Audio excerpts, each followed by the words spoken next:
नमस्ते, सत श्री अकाल, आदाब। टीएस मदान, आपका दोस्त, आपका हमसफर। MLM यानी मल्टी लेवल मार्केटिंग यानी नेटवर्क मार्केटिंग इस सेंचुरी का बेस्ट बिजनेस कॉन्सेप्ट है। इसमें थोड़े से पैसे लगाकर छोटी सी इन्वेस्टमेंट के साथ लाखों करोड़ों रुपए कमाए जा सकते हैं।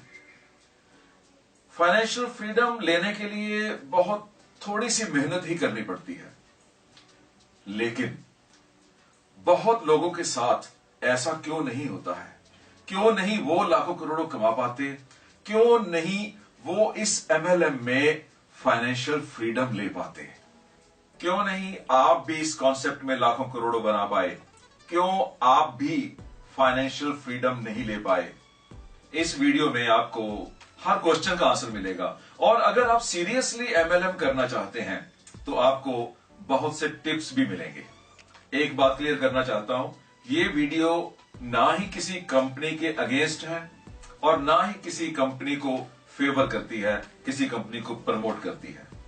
मैंने मोटिवेशनल स्पीकर के इस करियर में तकरीबन 50 MLM कंपनीज के लिए सेमिनार्स किए हैं या फिर LDP किए हैं, और कंपनी के चेयरमैन से लेकर एक आम डिस्ट्रीब्यूटर तक सबके साथ मेरी इंटरेक्शन भी हुई है। बस ये वीडियो इसी सब का निचोड़ है। ये मेरा पर्सनल ओपिनियन है। किसी कंपनी को फायदा दिलवाना या नुकसान दिलवाना मकसद नहीं है। मकसद है तो अपने व्यूअर्स को एजुकेट करना, ताकि वो MLM में पैसा कमा सकें, फाइनेंशियल फ्रीडम ले सकें और कामयाब हो सकें। Just for the sake of repetition, MLM है क्या? आइए एक ग्राफिक्स के साथ इसको समझते हैं। MLM में एक कंपनी अपने कंज्यूमर को यह राइट देती है कि वो आगे और कंज्यूमर्स बना सकता है, और वो कंज्यूमर्स आगे और कंज्यूमर्स बना सकते हैं, और आगे के वो कंज्यूमर्स और कंज्यूमर्स बना सकते हैं। यानी इस तरह से आप कितने ही लेवल्स तक, अनलिमिटेड लेवल्स तक कंज्यूमर्स का एक नेटवर्क तैयार कर सकते हो। यानी हर कंज्यूमर एक सेल्समैन भी है और हर सेल्समैन एक कंज्यूमर भी है। यानी कंपनी ने एक कंज्यूमर बनाया और उसे भी राइट दे दिया कि वो आगे कंज्यूमर्स जो बनाएगा वो ऑटोमेटिकली आपके लिए सेल्समैन बन जाएंगे, और इस तरह से जो ग्रुप बनता है उसको हम नेटवर्क कहते हैं। और कंपनी हर प्रोडक्ट के प्रॉफिट में एक शेयर इस नेटवर्क में डिस्ट्रीब्यूट कर देती है। फॉर एग्जाम्पल, ये प्रोडक्ट है, इसका MRP से 100 रुपी है। कंपनी से 70 रुपीज अपने इस नेटवर्क में बांट देती है। जिसने जितना काम किया उसको एक फॉर्मूला के मुताबिक शेयर मिल जाता है। यानी आपकी और आपके डाउन में जो नेटवर्क है उसकी कंजम्पशन ऑफ प्रोडक्ट पर आपको शेयर मिल जाता है। ऐसा ही है ना? आप ये भी जानते हैं कि ये पैसा कहां से आता है। ये कंपनी की मार्केटिंग एंड डिस्ट्रीब्यूशन कॉस्ट है, जो ट्रेडिशनल बिजनेस में franchisee, distributors, wholesalers and retailers में बांटा जाता है, और इवन एडवर्टाइजिंग का खर्चा भी इसी पैसे में निकलता है ट्रेडिशनल बिजनेस में से। अब सीन क्या हुआ? ट्रेडिशनल बिजनेस में आपने एक प्रोडक्ट खरीदी और उसका profit retailers, distributors and advertisers को चला गया। MLM में क्योंकि कोई होलसेलर, कोई रिटेलर इन्वॉल्व नहीं है, इसलिए ये सब पैसा उस नेटवर्क में बंट गया। यहां पर आप कुछ लोगों को डायरेक्टली बेच रहे हो, और वो लोग आगे कुछ लोगों को डायरेक्टली बेच रहे हैं, और वो आगे कुछ लोगों को डायरेक्टली बेच रहे हैं, और इस तरह से आपकी मेहनत के अकॉर्डिंगली आपका प्रॉफिट आपको मिल जाता है। यानी इतना सिंपल कॉन्सेप्ट, फिर भी आप कामयाब नहीं हो पाते हो।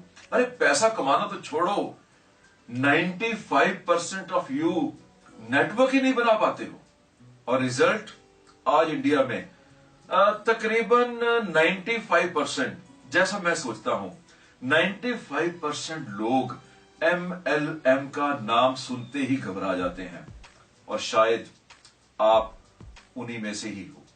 आप क्यों फेल होते हो? कौन सी कंपनीज फेल होती हैं, कौन सा सिस्टम फेल होता है और इस फेलियर को सक्सेस में कैसे बदला जा सकता है, ये सब कुछ जानना बहुत जरूरी है। फेल होने का कारण नंबर 1, ड्रीम सेलिंग। ऐसा क्यों हुआ? क्योंकि लोगों ने आपसे प्रोडक्ट नहीं खरीदे, लोगों ने आपसे ड्रीम्स खरीदे।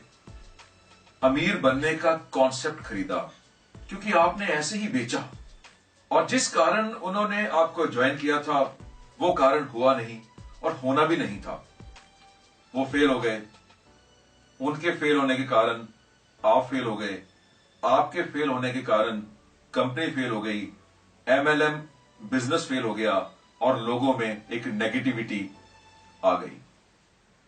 अब यहां पर सुनिए, आपने कंज्यूमर्स पैदा नहीं किए, आपने सेल्समैन पैदा किए, और इस तरह से हजारों लाखों सेल्समैन पैदा हो गए जो और नए सेल्समैन ढूंढ रहे हैं। कंज्यूमर्स नेग्लिजिबल पैदा हुए। फेल होने का कारण नंबर 2, बहुत सी कंपनीज के पास प्रोडक्ट्स होती नहीं है, केवल कॉन्सेप्ट होता है, और बिना प्रोडक्ट के कॉन्सेप्ट प्रैक्टिकली भी गलत है और लीगली भी गलत है। इसको कानून की नजरों में मनी सर्कुलेशन कहा जाता है, और ये है भी मनी सर्कुलेशन। और इस कारण ने इस बिजनेस को नेगेटिव करने में ज्यादा भूमिका अदा की है। इस कॉन्सेप्ट का एक एंड जरूर आता है, वो 10 दिन में आए, 10 महीनों में आए या 10 साल में आए, लेकिन आता जरूर है। जब कुछ बिक ही नहीं रहा, केवल आ रहे पैसे को ही घुमा के डिस्ट्रीब्यूट करना है, और बार बार ऐसी कंपनीज आती हैं और लोगों को चूना लगा के चले जाती हैं। और कंपनीज का भी क्या फॉल्ट है जब आप लोग चूना लगवाने के लिए तैयार बैठे हो।